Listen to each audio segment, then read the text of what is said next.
First of all, good morning to all of you again. In previous lecture, we discussed how to find CF plus PI. This is the part of higher order differential equation with constant coefficient, and this is the part 5, which will be the last part of your this topic. हम इसके बाद और भी चीजों को discuss करेंगे. तो यहाँ पर CFPI की निकालने की अपन ने 4 अलग-अलग मेथड सीख चुके हैं. अब हम 5th नंबर के मेथड पर वर्क करेंगे. तो I am taking again case number 5th and 6th, which are the last cases to find PI. यानी PI यानी पर्टिकुलर इंटीग्रल निकालने के लिए इस केस को हम कर चुके हैं. केस नंबर 5th को हम कर चुके हैं ऑलरेडी, और केस नंबर 6 को हम यहाँ पर आज डिस्कस करेंगे.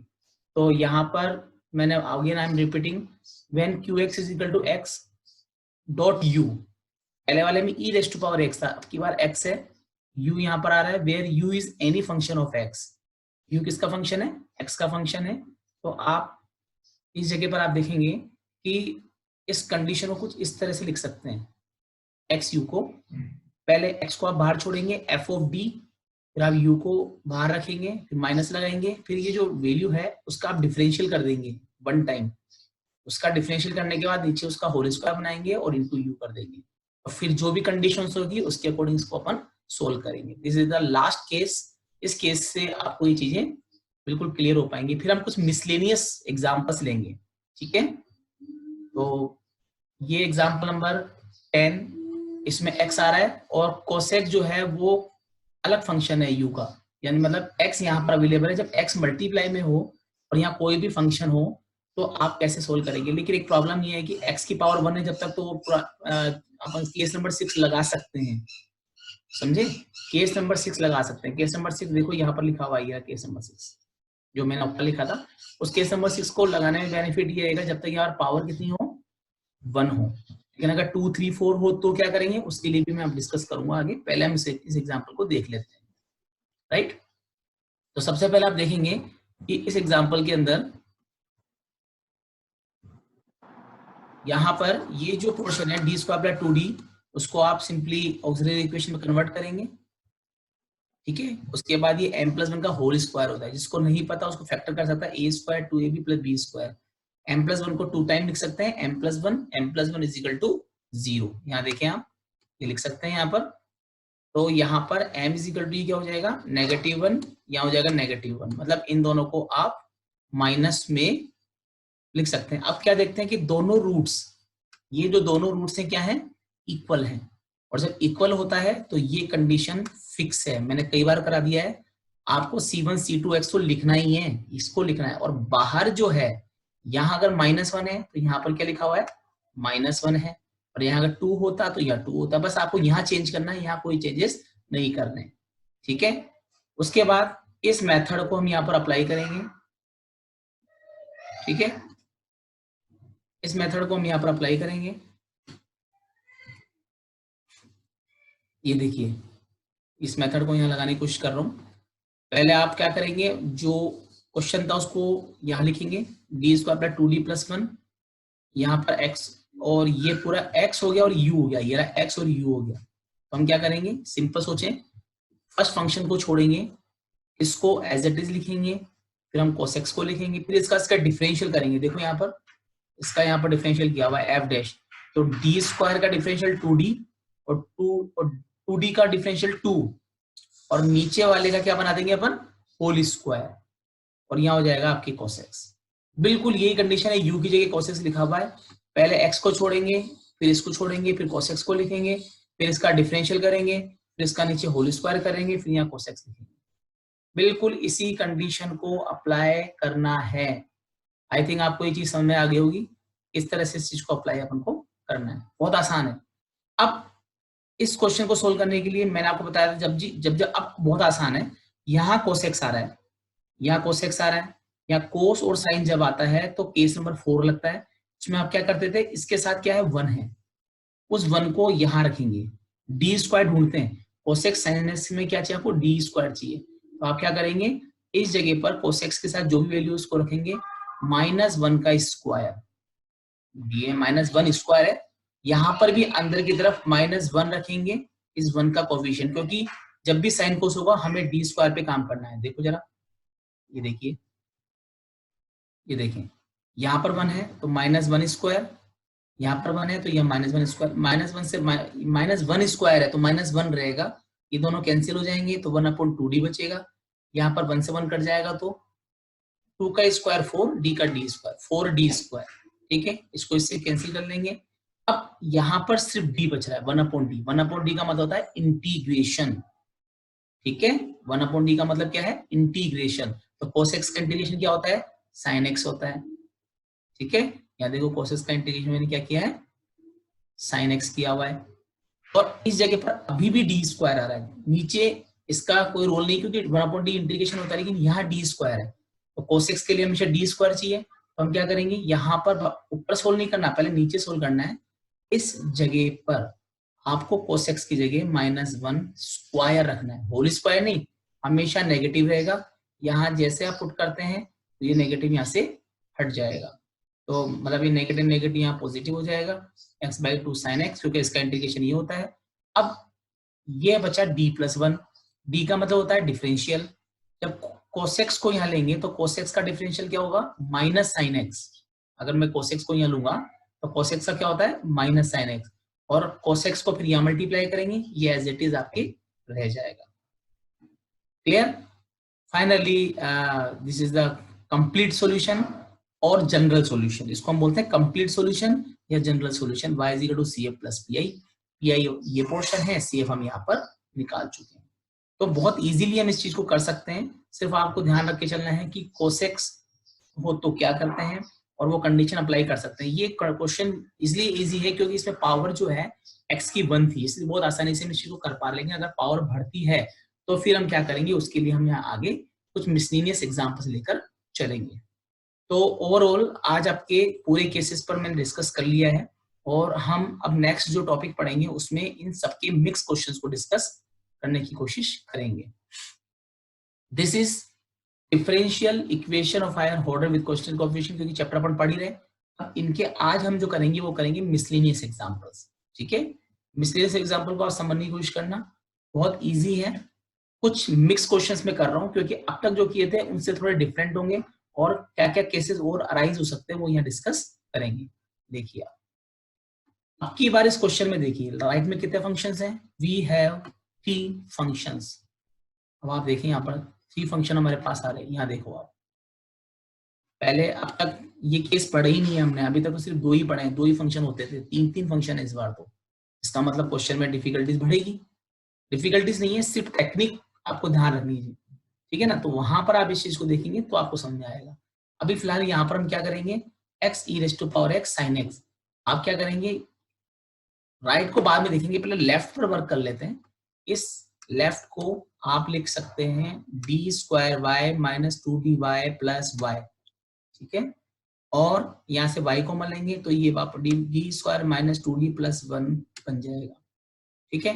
और अकॉर्डिंग टू टेक्निक हम क्या करेंगे, ऑक्सिलरी इक्वेशन अगर हमें निकालनी हो तो हम क्या करेंगे, जहां जहां d है लेफ्ट हैंड में उसको हम क्या मानेंगे, m² - 2m + 1, और राइट हैंड साइड पोर्शन जो है उसको हम क्या कर देंगे, 0 बना देंगे, ठीक है। अब ये m - 1 का होल स्क्वायर है, नहीं समझ में आया तो उसको फैक्टर कर लो। फैक्टर करने के बाद m - 1 का होल स्क्वायर बनेगा, यानी m - 1 को 2 बार आप यहाँ पर लिख सकते हैं, ठीक है ना। 2 बार आप यहाँ पर लिख सकते हैं। ये देखिए, तो आपने जब इसको 2 टाइम्स लिखा m - 1, तो ये दोनों कैसे हैं, रियल और इक्वल रूट्स हैं। और इक्वल रूट्स में क्या कहा था मैंने, बीच ये जो CF है उसमें ये दो बिल्कुल सेम रहेगा, C1 + C2x। ये देखो आप, C1 + C2x बिल्कुल सिमिलर है। और यहाँ पर पावर इनकी 1 है तो यहाँ पर पावर 1 लगेगी, यहाँ पर पावर 2 है तो पिछले क्वेश्चन में -1 था, यहाँ -1 लगाया था।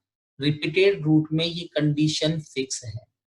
तो again I am repeating CF, okay. Now the problem is PI, ठीक है। यहां तक तो सभी को आता है, इसमें कोई प्रॉब्लम है नहीं। हमारा जो डिस्कशन है वो है PI पर, ठीक है। मुझे पता है कि बहुत सारे बच्चों का रिवीजन अच्छा खासा हो चुका है, बट कंटिन्यूसली प्रैक्टिस करें और ये सब आपके कंपटीशन से रिलेटेड है, सो प्लीज डू इट। और आपको प्रॉब्लम्स कहाँ आ रही है मुझे पता है, इंटीग्रेशन में प्रॉब्लम आ रही है, आपको बेसिक फंडामेंटल और 12th क्लास प्रॉब्लम आ रही है। I am again repeating, you can use my channel. मैंने चैनल पे 12th क्लास के भी बहुत सारे अच्छे अच्छे टॉपिक्स बना रखे हैं और बना रहा हूँ, तो आप जाके वहां पर अपने बेसिक कॉन्सेप्ट को क्लियर करो, जिससे कि आपको आगे दिक्कत ना आए, क्योंकि थर्ड सेम में भी मैथ्स है और कंपटीशन में भी, गेट में भी आपके मैथ्स आएगी। ठीक है, तो प्लीज वहां जाके देखें। मैं अगेन मेरा मोबाइल नंबर छोड़ूंगा, आप अपने ये वीडियो और इससे पहले वाले वीडियो और 12th की वीडियोस भी आप आसानी से उसमें देख सकते हैं। अब प्रॉब्लम हमारी पीआई की है, अब पीआई को हम डिस्कस करेंगे। Pi is equal to 1/d², मैंने 2d प्लस, लेकिन हमारे पास फंक्शन कितने हैं, 3 है। तो मैंने कहा था इन सब में आसान जो फंक्शन है वो e⁻x है। तो पहले तो इसको d-1 का होल स्क्वायर बना लो, क्योंकि इसको जब आप ओपन करेंगे तो यही आएगा। ठीक है, अब सबसे पहले इन क्वेश्चन के अंदर जब कितने भी फंक्शन हो, 3 हो, 4 हो, 2 हो, जितने भी हो, आप पहले ई को पकड़ लें। सबसे पहले मैंने कहा था ई अगर किसी क्वेश्चन में दिखता है पीआई में, तो उससे इजी क्वेश्चन नहीं है। तो आप क्या करेंगे, एक्स के साथ यहाँ कितना है, 1 है। ठीक है, एक्स के साथ कितना है यहाँ पर, 1 है। तो आप क्या करेंगे, यहाँ पर ये जो 1 है उस 1 को पहले इसको सोल्व करेंगे, मतलब इस पोर्शन को आपको पहले सोल्व करना है। ठीक है, आप क्या करेंगे, ये जो 1 आ रहा है उसको इसमें प्लस कर देते हैं, क्योंकि देखो अगर मैं 1 यहाँ रखता हूँ तो 1 - 1 0 होता है। तो आपको केस याद होगा, 1 केस और 2 केस, उसके अंदर यहाँ जैसे डी की रखते हैं तो 0 बन जाता है। तो हम क्या, अगर ऐसा होता है तो डी में प्लस करते हैं या जो भी है, जैसे यहाँ 2 होता तो d+2, अगर यहाँ 1 है तो d+1, देखो आप। ठीक है, d+1। अब आप क्या करेंगे, 1 से 1 को कैंसिल कर देंगे, कैंसिल करने के बाद 1/d² बचेगा।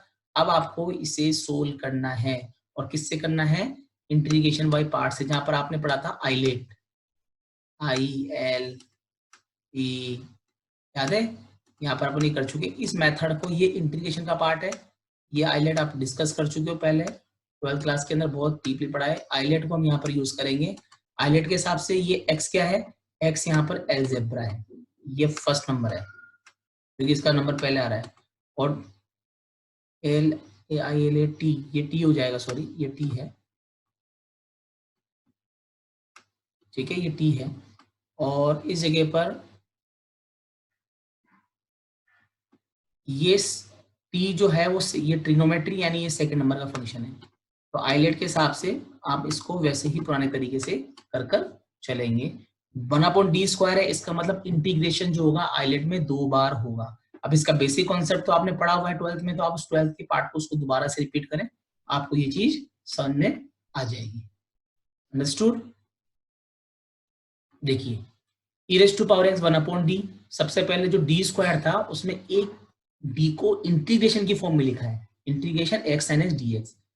बहुत आसान है, आप समझें इस चीज को। सबसे पहले फर्स्ट को छोड़ते हैं, फर्स्ट को छोड़ा, दूसरे का इंटीग्रेशन करते हैं, फर्स्ट को छोड़ते हैं, दूसरे का इंटीग्रेशन करते हैं, और फिर यहाँ पर माइनस लगाकर, इंटीग्रेशन लगाकर, ये ब्रैकेट बनाया है मैंने, इस ब्रैकेट के बीच में पहले d/dx लिख लो, और इसको एज इट इज उठाकर यहाँ लिख लो। ठीक है, आप समझे मैं क्या बोल रहा हूँ? क्योंकि सब पढ़ा हुआ है इसलिए इतनी प्रॉब्लम नहीं है, लेकिन फिर भी थोड़ा सा डिस्कशन जरूरी है। बहुत आसानी से जिसको आप समझ पा रहे होंगे। देखें, x sin x है, सबसे पहले x और sin x का इंटीग्रेशन करो, फिर यहाँ पर इंटीग्रेशन लगाओ, ये ब्रैकेट लगा दो आप, पहले तो ये ब्रैकेट लगाओ, और बाहर क्या लिख दो, dx लिख दो, और यहाँ पर क्या लिख दो, d/dx लिखकर इसको एज इट इज, ये देखो, इसको एज इट इज यहाँ लिखा हुआ है, देखो सेम है क्या, सेम है ना? आप आराम से समझ में आ रहा होगा कि क्या कर रहा हूं मैं। तो आप क्या करना, x को छोड़ो, इंटीग्रेशन sin x dx लिखो, फिर इंटीग्रेशन लिख के 2 ब्रैकेट्स बनाओ, dx लिखो, d/dx लिखकर इसको एज इट इज लिख दो। ये सब आपका 12th का पार्ट है जो आपने ऑलरेडी किया हुआ है। ठीक है, तो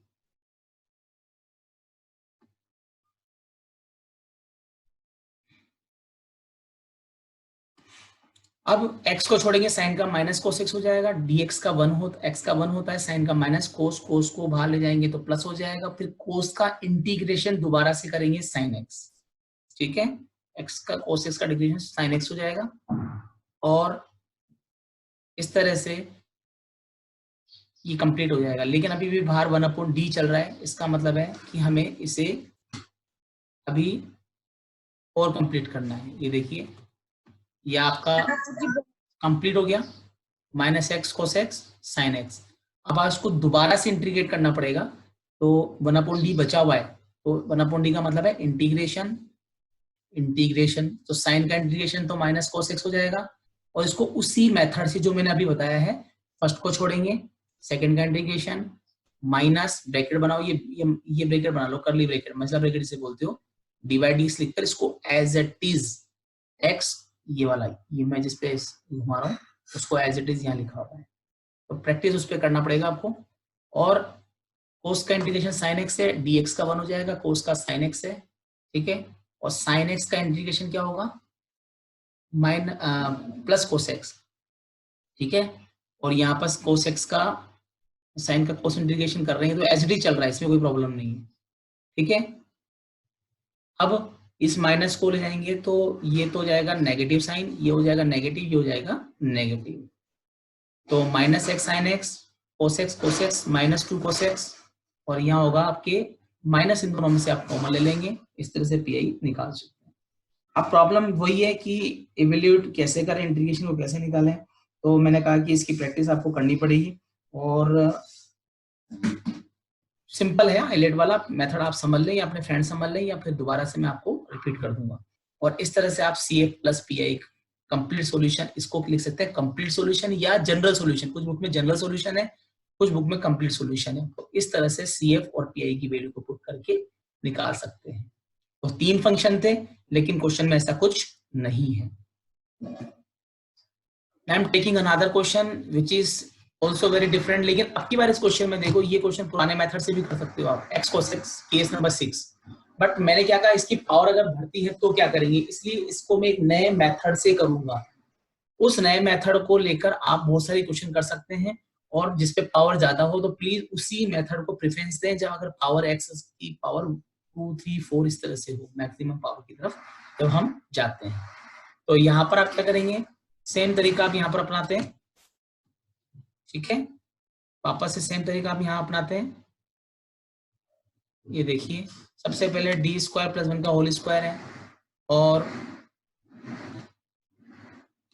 यहाँ पर आप पहले से इसको ऑक्सिलरी इक्वेशन में कन्वर्ट करेंगे, कन्वर्ट करके आप पहले, क्योंकि यहाँ होल स्क्वायर है, so you can write 2 times m² + 1 = 0, m² + 1 = 0, m² = -1, m² = -1, right. तो अब आप इसको लिखोगे प्लस माइनस आएटा, इसे प्लस माइनस आएटा, इसको 0 प्लस माइनस आएटा, इसको 0, आप देखेंगे रिपीटेड है, मतलब इक्वल रिपीट हो गए 2 बार, और इमेजिनरी रूट्स हैं, कितनी बार रिपीट हुए हैं, 2 बार रिपीट हो गए, 2 बार प्लस में, 2 बार माइनस में। तो जब रिपीट होता है तो हम क्या करते हैं, रिपीट, लेकिन 2 बार रिपीट है, ये भी 2 बार रिपीट है, तो हर चीज यहाँ पर रिपीट के लिए हम क्या करेंगे, नीचे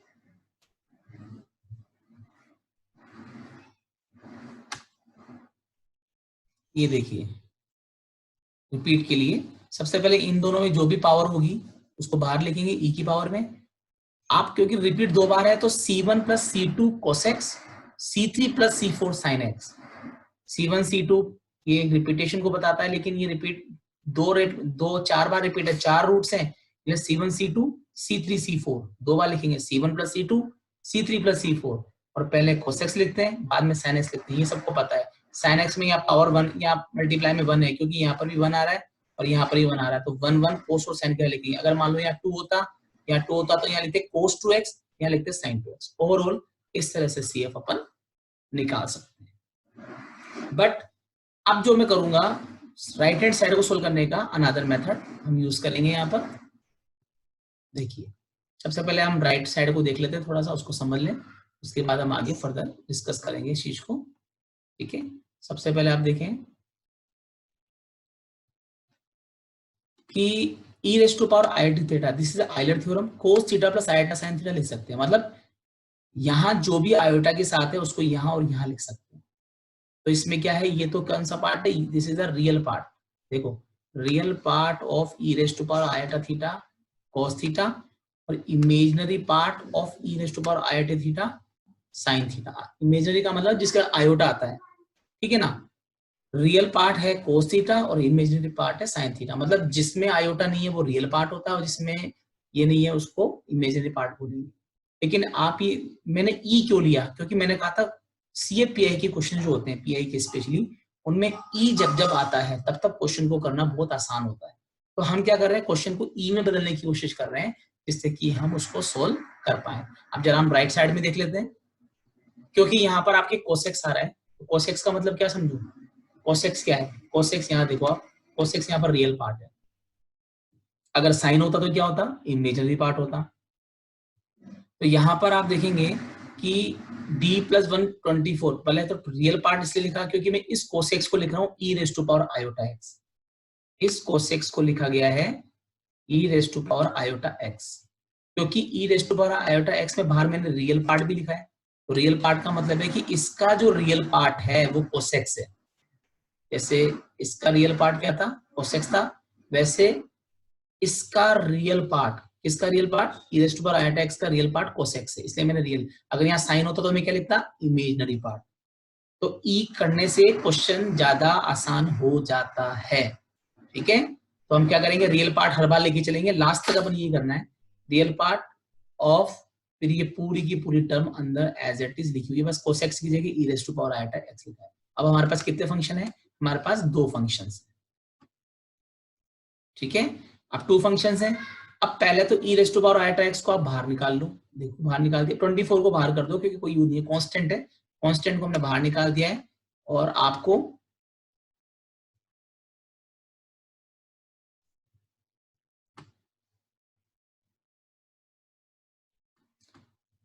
ठीक है, आपको e raise to power 24 e raise to power, अब तरीका क्या बताया था कि इसकी वैल्यू को पहले जब दो फंक्शन दिए गए हो x e raise to power iota x दिया हुआ है, तो आप क्या करेंगे, x के साथ जो भी टर्म है पहले उसको यहाँ रख के देखते हैं, है ना।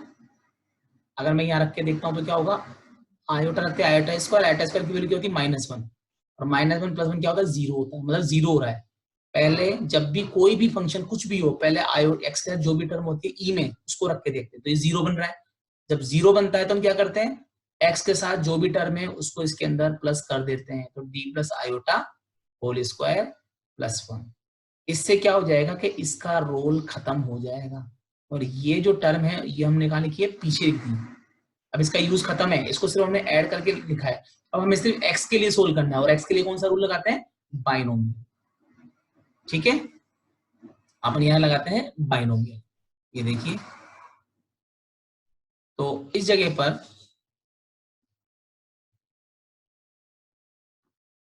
फिर आप क्या करेंगे, फिर इसको ओपन करेंगे, a square b square plus 2ab 2 iota d plus 1, iota square की वैल्यू -1 होती है, इसलिए ये दोनों क्या हो जाएंगे, कैंसिल हो जाएंगे।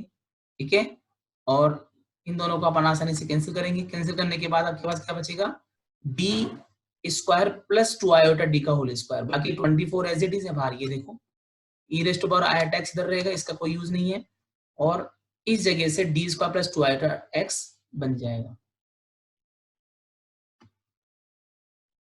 ठीक है, अब वापस से देखो पीछे की तरफ।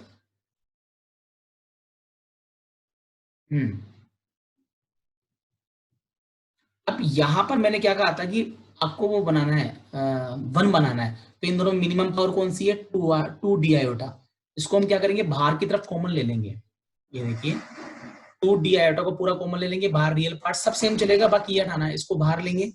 यहाँ इस ये क्या हो जाएगा, इसके डिवाइड में आ जाएगा और यहाँ पर 1 बन जाएगा। ठीक है, डी से डी कट जाएगा, इसका 2 का स्क्वायर 4, डी का डी स्क्वायर, आयोटा का आयोटा स्क्वायर, आयोटा स्क्वायर हो जाएगा, डी से डी कट जाएगा, 1/2 आयोटा बनेगा, प्लस 1 बनेगा, होल स्क्वायर बनेगा। जब भी आयोटा अपनी जगह बदलता है, p/2 आयोटा, जब आयोटा अपनी जगह बदलता है तो यहाँ पर आयोटा को क्या करेंगे अपन, ऊपर नेगेटिव साइन में लिखेंगे, ऊपर माइनस कर देंगे। ठीक है ना, और माइनस जब ऊपर लेके जाएंगे तो इस जगह पर ये 1 बन जाए, मतलब 1 बन गया। आप क्या करेंगे, इसका तो D square as it is रहेगा, आयोटा स्क्वायर की वैल्यू -1 होगी, डी स्क्वायर बाहर रहेगा 1 को, और फिर इस वाले पोर्शन को ऊपर ले जाएंगे क्योंकि यहाँ पर यूनिट बन गया, 1 बन गया।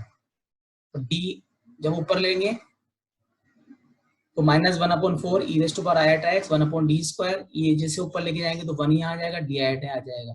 ठीक है, अब इसको इससे खोलेंगे 1 - x टू पावर -2 क्या होता है 1 - 2x + 3x² - 4x³ plus dot dot dot dash बन गया। तो जब हम x के लिए इसको डिफरेंशियल करते हैं तो 1 आएगा और दोबारा डिफरेंशियल करते हैं तो 0 आएगा। तो इसको मतलब कहां तक खोलेंगे, सिर्फ 1 - 2x तक खोलेंगे बस, इससे आगे इसको ओपन करने की जरूरत नहीं है। तो हम क्या करेंगे, सिर्फ इसको 2 को आगे ले जाएं, 1 - 2x लिखा हुआ है ना, तो अब जब इस माइनस को 1 - 2x लिखेंगे तो माइनस प्लस 2 से 2 कैंसिल हो जाएगा, तो 1 + डी आयोटा बचेगा। इसको सिर्फ 2 तक खोलेंगे क्योंकि सेकंड टाइम में x की वैल्यू 0 थी, क्योंकि यहाँ पर x आ रहा है, x को दोबारा डिफरेंशियल करने पर ये क्या हो रहा है 0 हो रहा है। ठीक है ना, तो यहाँ पर आप क्या करेंगे, सिर्फ ये बन जाएगा 1 + डी आयोटा, सिर्फ इसको यहाँ आगे लेके जाएंगे 2 टर्म्स तक। तो लेफ्ट सेम चल रहा है 1/d², इस x को यहाँ मल्टीप्लाई करेंगे तो ये x हो जाएगा, इसको यहाँ मल्टीप्लाई करेंगे तो ये 1 हो जाएगा। ठीक है,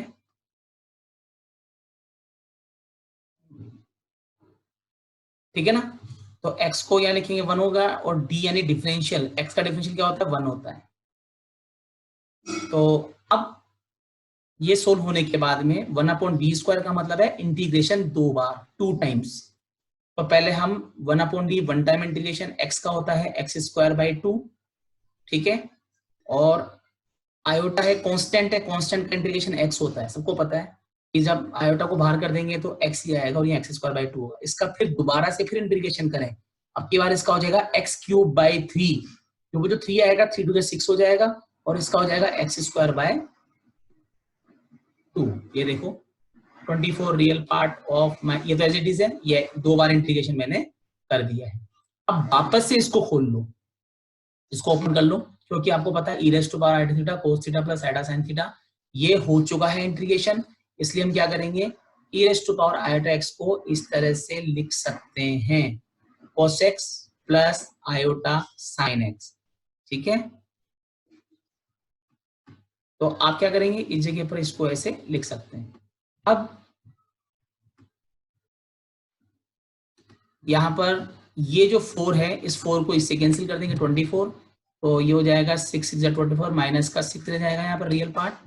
ठीक है, अब आप क्या करेंगे, ये जो x³/3 है पहले एक बार इसके साथ मल्टीप्लाई करेंगे, ये देखो मल्टीप्लाई किया हुआ है, और एक बार इसको इसके साथ मल्टीप्लाई करेंगे, यानी आयोटा x² को cos x plus sin x और x³ को इसके साथ में। ठीक है, अब x³/6 cos x, ये देखो इसको पहले यहाँ मल्टीप्लाई करो, फिर इसको यहाँ मल्टीप्लाई करो, इसको यहाँ मल्टीप्लाई करो, इसको यहाँ करो, यहाँ आयोटा -1 होता है, इन चारों को मल्टीप्लाई करने पर ये कैसा पार्ट है रियल पार्ट है, ये कैसा पार्ट है रियल पार्ट है। ठीक है ना, ये भी रियल पार्ट है। आप इसमें से क्या करेंगे, इन दोनों को अलग अलग कर लेंगे। ये देखिए x², तो आपके बाहर क्या लिखा हुआ है रियल पार्ट्स, इसलिए हम सिर्फ इसे और सिर्फ इसे काम में लेंगे। और अगर यहाँ लिखा होता इमेजिनरी पार्ट तो हम क्या लेते, आयोटा के साथ x³/3 sin x और x² cos x। तो अकॉर्डिंग टू कंडीशन इसमें साइन भी अगर रियल पार्ट है तो रियल पार्ट को देखो RP लिखा है, रियल पार्ट इसको हम अंदर लेंगे, बाकी सबको हम छोड़ देंगे।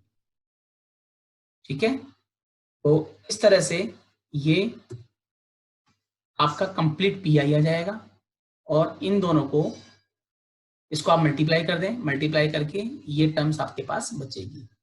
ठीक है, तो रियल पार्ट को निकालने का ये तरीका है। अगर ये इमेजरी तो इमेजरी में आयोटा की टर्म लेते हैं और रियल है तो जिसमें आयोटा नहीं है वो हम में लेंगे। तो इस तरह से ये हम कंप्लीट सॉल्यूशन निकाल सकते हैं।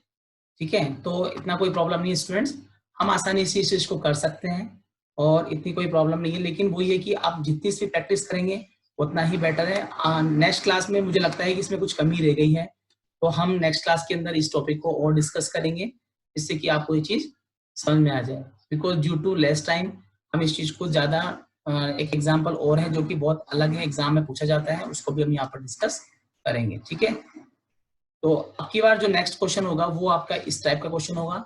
ये इस टाइप के क्वेश्चन में मैं आपको नेक्स्ट बता रहा हूँ पेज पर, ये देखिए कुछ एग्जांपल्स हैं यहाँ पर।